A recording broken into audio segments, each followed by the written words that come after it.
Hey, this is Brian Reed, your realtor doing more at the Jersey Shore. And I am here today with Ian Walsh of Hard Money Bankers. Thanks for joining me, Ian. Thanks for having me, Brian. I'm checking your feed right now to see if we've got, should be live on your, yep, there we are. See us. It's working. Okay, perfect. If you're getting too much feedback, I apologize. In the beginning of this, I just want to tell you, anyone logging on, if you would like to receive a free hoodie, they're super comfortable, from Ian Walsh, submit your questions today. The best questions get a free Hard Money Bankers hoodie. So, Ian, why don't you tell me and the viewers a little bit about what you do, and then I have a bunch of questions for you. Yeah, sure. So, Brian, thanks for having me on. You've always been exceptional to work with. You're one of the guys that's cutting edge in the social media world, which is really cool. There's not too many of us there. So, thanks for having me. I appreciate you hosting me on the show. It's great to have you. You know, like minds, I try to surround myself with as many different people that are looking for the same end goal, to help our clients, to help our customers, and just to better ourselves. Yeah, man. So, briefly for what I do, I honestly, the easiest way to say it is I do private lending for investors. There's no other way to put it. It's not too crazy or too complicated. I think people get really confused about hard money lending, but it's not like a bank. It's literally like me coming to you and saying, "Hey, can I borrow 200 grand to renovate and flip this house?" And I'm an asset-driven private local lender. I'm not one of the big guys that tries to do this nationally and waits for appraisals. But in our marketplace, I'm probably the largest, specifically in the Philadelphia, South Jersey region. We also cover, I have two partners in Maryland, DC, and Northern Virginia. But what hard money is private lending for real estate investors that want to fix and flip or fix and renovate and then resell. That's the very short end of it. It's very quick closings, asset driven versus credit driven, that kind of stuff. So let me ask you this. Just to give some people the depth and how big you guys actually are. Right now, can you give us a general idea of what you have out there in loans currently? Oh, sure. I mean, the easiest way to look at it, probably we just measure it like yearly. So we do about $40 million in deployment a year. That's what I believe. I mean, it's probably a little bit more to saturate, the marketplace with. But beyond that, it's not a matter of whether we need more money, because we certainly don't. We could easily deploy a ton more, but because it's always ready to go. But truly, it's based on having the available amount of deals in the marketplace, like really good deals. They're not as easy to come by as people think. So, but at capacity, we do about $40 million in deployment a year. That's pretty consistent with us. Okay. So I know some of the people that you've lent money to in the past, and typically they're not finding the deals that are necessarily on the MLS. They're finding those deals prior to getting to the MLS. Now, there's people like myself, realtors, that will find those deals that are outside the MLS listings. Sorry for the feedback. I'm going to try to reduce my sound a little bit. But how do you guys analyze a deal to decide whether or not you lend on it? Because I know you're not as much credit driven and assets versus what a borrower may have in liabilities. But how do you make a determination of whether or not you're going to lend on the deal? So a lot of it, there's a reason we're localized. It comes back to the fundamental basis of hard money lending being asset driven. So we're localized in the way that, like, I don't do any deals in California. I don't even do any deals in like Harrisburg because I don't know the market. So it's very important. I don't know. It's hard to say to people.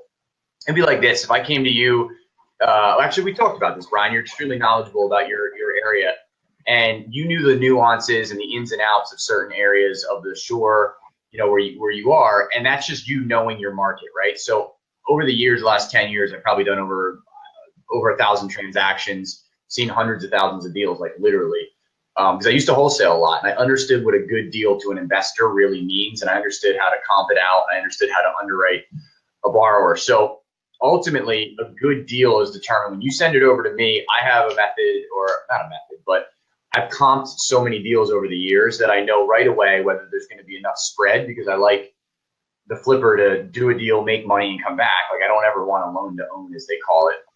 So it's very important to us that when I look at this and go, okay, there's some real spread here on this deal, you know, he's going to make money on it.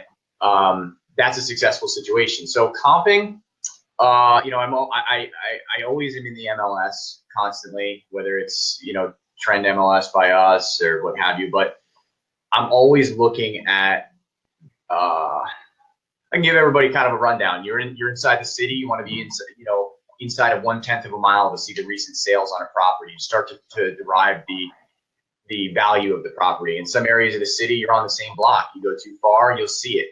So it's a very honest look at what the value of a property is based on being inside the information of sales, inventory, what's out there, what does a top end product look like, and I have to look at it and say constantly, is this a good deal or is this not a good deal? And if I see that right away when somebody, I mean, literally people just email me the address, the renovation costs, and the construction numbers, and I'll tell you the same exact day, and I'll close it tomorrow if I like the deal. So those are really the only things I'm looking at when I'm considering it. And then I'll consider the borrower I'm dealing with in terms of how I want to put a max number maybe on my loan size. So in the event that you have beat up credit, I can still do a deal with you, but I can offset my risk where maybe I'd be at, say, 65% of the after repair value of my max loan, which is pretty common in our industry. Maybe I'm at 50% because, you know, your credit's banged up and you're a little bit of a higher risk to me, but I'll still, if it's a good deal, I'll still put a number on it. But ultimately it's asset driven, being that I look at the deal first, I tell you the same day, and I can close in 24 hours. And that's when I'm comping a deal. All I do, I sit, there's no shortcut. When you're comping deals, you sit in the MLS. I sit there all day. I have bad posture because I look at the computer screen all day. So I've watched some of the things that you've done, and I do know for a fact that the experienced investor, when they bring you a spreadsheet and they know all their costs and the repair values are pretty head on. You know, most of the people that have been doing the flips for a while know exactly the cost for a 200 square foot room full of carpet and all those types of things. And I know you also lend to those investors that are just starting out. So as these people bring you a deal, what are you looking for from them to get that deal approved in a quicker amount of time? Yeah, so a couple things I like to consider. So there's a lot of little things in a very short period of time that I can derive because you have the conversation enough times, you know where it's headed. So the first thing I look at is the acquisition price. Sometimes I ask for what the person thinks the ARV is, meaning the after repair value, what they think their out sale number is. The reason I ask that is not because I actually care what they think it is, because I have to ultimately base it on the number I think it is, but because I want to see how close they're going to be to my number. So, and you could be a new investor. I work with new investors all the time. But when I put the pieces together, being that what's this thing going to resell for? And I say it's going to resell for 300, and you say, hey, I think I'm going to get 310. We're pretty close. Now, one of two things I can take away from that: either A, you know your market, or B, you got very lucky. I don't know which, but it's either way, it's a good sign that we're kind of starting from the same position. And then two, you send me your construction numbers and acquisition costs. So the acquisition cost is what it is, right? You settle on a negotiation and that's where you are.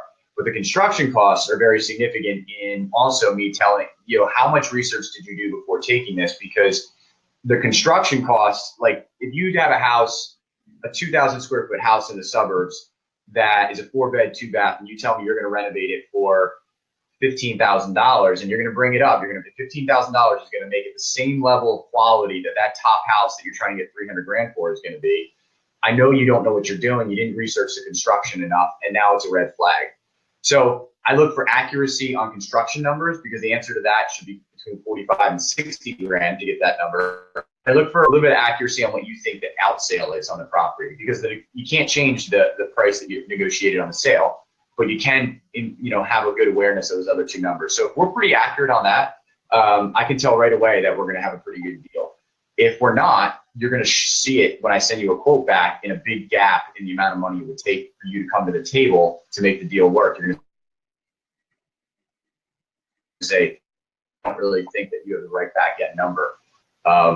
That's what that comes down to. But ultimately, if I have those three things, I can tell you the same day, literally close it. I've actually closed a deal right by you guys. The guy will be putting in touch with you when he goes to do the out sale. but closing in 24 hours. I got a call up here with $500,000 deal, a great deal, and we funded it in 24 hours because I liked the deal. And when he goes to outsell it, I'll be talking to him about you. So Absolutely. The I just want to take a little pause. If there's questions, I'm not looking at this on Facebook, but if there's any questions that anyone has, please make sure that you type them on the screen. And Ian, why don't we take just a moment here or two? If people are looking to get some funding, what's the best contact to reach you at? Sure. My phone number is 215-839-3271. And my email is just my first name, IAN, @hardmoneybankers.com. And either one works. I think it's fair also, Brian, I'll turn that around and ask you, you're the guy that when I have people ask me questions about your area, I say, you got to go to Brian Reed. You're on big radar down there. So how do people get a hold of you if they're selling a house? Well, my Facebook page, I use my Facebook page more than any kind of other web page. I'm doing live videos. I'm doing any kind of promotional marketing through that page. Here's a tip for everybody. If you want to find me, just type in my cell phone number, 609-848-4041, either into Google or onto Facebook. So if you have somebody's number and you're looking for them and they used it to log onto their Facebook, you can find them. There's a tip that you won't really get from everyone else. Type in their cell phone number into Facebook search and you'll find them. It's the best way. A name like Brian Reed, there's thousands of them. Look for John Smith on Facebook. Very, very difficult. That's a good point. Yeah.